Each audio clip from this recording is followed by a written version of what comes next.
Je m'appelle Jordan. J'ai 22 ans, je vis à Paris et je suis passionné par l'exploration urbaine. J'aime visiter les lieux fermés au public, désaffectés, cachés. Mais ce que j'ai vécu dans un immeuble du 16e arrondissement, je ne l'aurais jamais imaginé. Tout commence avec une rumeur sur TikTok. Une vidéo très courte qui montrait un bouton d'ascenseur sans étiquette dans un vieil immeuble résidentiel. Quand on appuyait dessus, l'ascenseur descendait à un étage qui n'existe pas. La vidéo a été supprimée 2 jours plus tard, mais j'avais sauvegardé les coordonnées GPS visibles dans le coin de l'écran. J'y suis allé. C'était un immeuble chic, ancien, presque vide. Les boîtes aux lettres étaient toutes rouillées. L'ascenseur, lui, semblait d'époque. Miroir rayé, boutons en métal poli. Il y avait les étages classiques, R 1 à 8, et en bas du panneau, un bouton sans chiffre, juste un rond noir, aucune inscription, aucune lumière. J'ai hésité, puis j'ai appuyé. Il n'y avait plus d'indicateur d'étage, plus de lumière, et aucun bruit à part le moteur qui grondait, comme s'il luttait. Puis, d'un coup, l'ascenseur s'est arrêté, la porte s'est ouverte, devant moi, un couloir sombre, béton brut. Des murs sales, aucune lumière, et une odeur de moisissure étouffante, mais le plus étrange, c'était le silence total.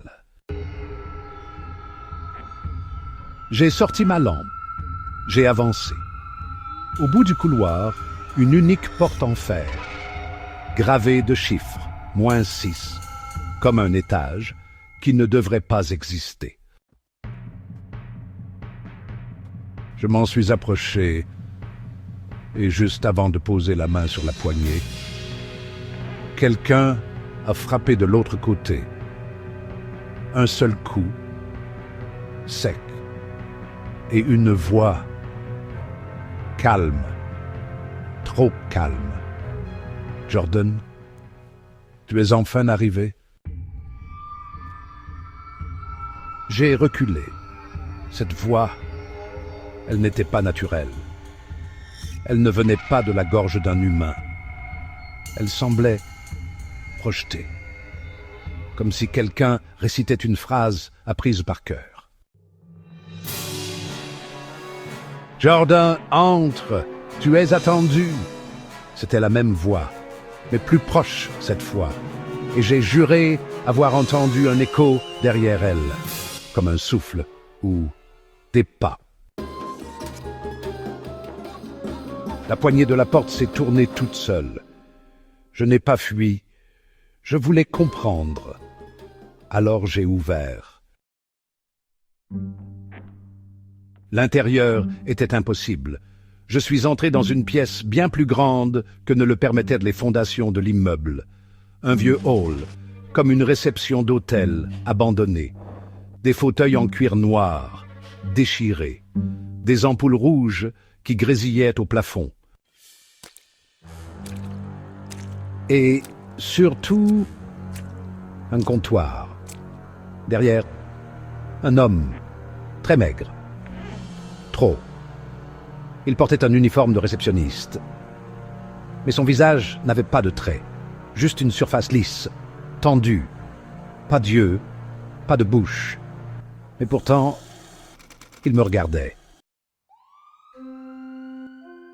Bienvenue à l'étage -6. Vous avez une réservation depuis 2001. Je suis resté figé. 2001, c'est l'année où mon père est mort. Accident de voiture, ou du moins, c'est ce qu'on m'avait dit. Qu'est-ce que c'est ici? J'ai demandé. C'est un hôtel? Un refuge? Une blague? Il n'a pas répondu. À la place, il a glissé une clé rouillée sur le comptoir. Chambre 23, tout au fond du couloir. Je l'ai prise. Mes doigts ont brûlé au contact du métal, comme si la clé avait été chauffée. En marchant dans le couloir, j'ai remarqué une chose étrange. Chaque porte portait un nom, mais aucun nom n'était inconnu. Il y avait mes amis, ma mère, mon ex, des profs, même mon chien. Chaque porte semblait représenter un souvenir ou une personne que j'avais croisée dans ma vie. J'ai croisé la porte Lucie. C'était mon premier amour. Et au moment où je suis passé devant, j'ai entendu des pleurs, puis des chuchotements. « Lucie, pourquoi tu m'as laissé seule ce soir-là » Ça, j'ai couru. Le couloir n'en finissait pas. Jusqu'à ce que j'atteigne la chambre 23.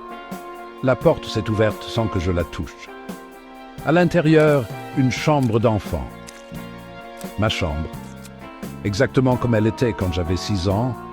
Même les posters, les jouets, le lit. Et sur le but,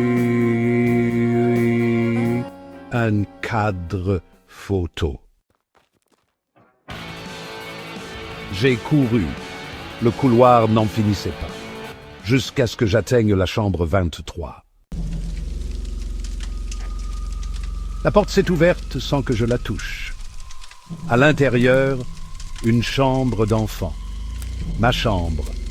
Exactement comme elle était quand j'avais 6 ans. Même les posters, les jouets, le lit. Et sur le bureau, un cadre photo. Je l'ai retourné. C'était mon père, mais la photo n'était pas normale. Son visage avait été gratté. Et sous la photo, une note manuscrite. Il savait ce qu'il faisait. Il a ouvert la porte. Toi aussi, tu viens d'ouvrir. J'ai entendu un grincement derrière moi. Quelqu'un, ou quelque chose, venait d'entrer dans la chambre. Je me suis retourné. Et là, je l'ai vu. Un homme. Ou ce qu'il en restait. Son corps était déformé, comme tordu dans le mauvais sens. Mais son visage, c'était celui de mon père. Il me fixait, un sourire figé, grotesque, cousu jusqu'aux oreilles. Jordan, tu es prêt à revenir? Tu étais déjà venu ici, tu avais oublié. Je hurlais, je reculais. Mais la chambre s'allongeait. Les murs se déformaient. La lumière rouge clignotait plus vite. Et derrière lui, la porte se refermait. Je hurlais, je reculais. Mais la chambre s'allongeait. Les murs se déformaient. La lumière rouge clignotait plus vite. Et derrière lui, la porte se refermait.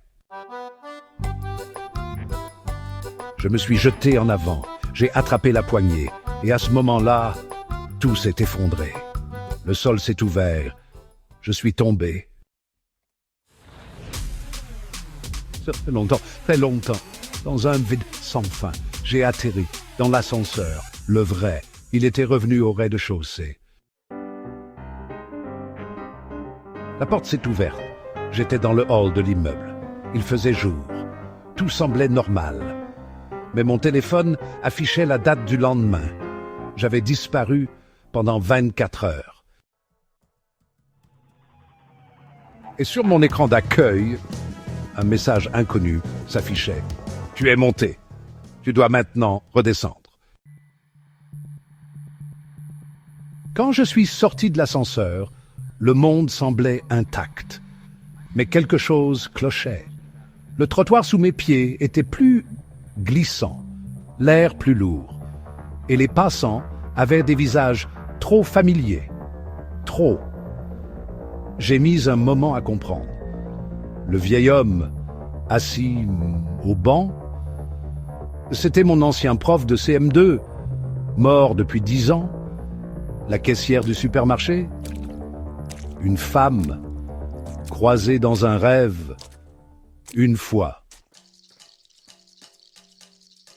J'ai pris peur, j'ai couru chez moi. Et là, une lettre m'attendait, posée sur mon bureau. Elle n'était pas là avant. Pas d'enveloppe, pas de timbre.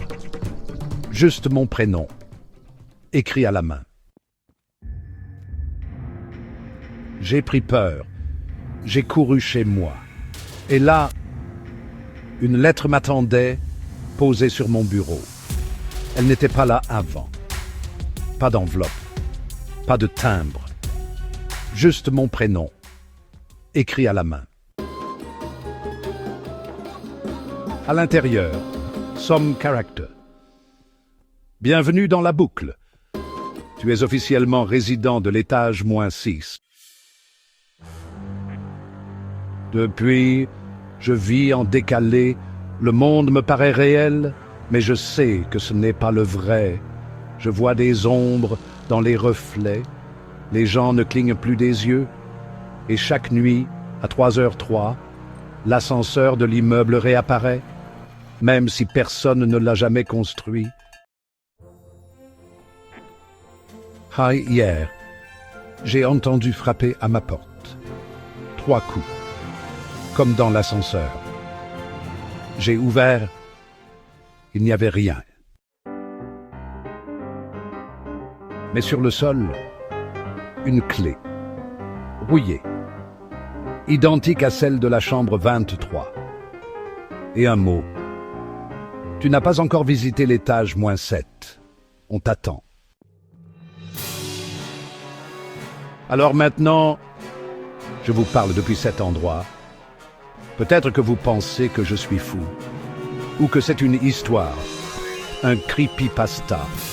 Mais je vous promets, ce que j'ai vu existe. Et si tu as regardé cette vidéo jusqu'ici, si ton écran a grésillé, ne serait-ce qu'une seconde, si tu as entendu ton prénom dans ta tête pendant que je parlais, alors eux aussi t'ont repéré. Fais très attention au prochain ascenseur que tu prendras.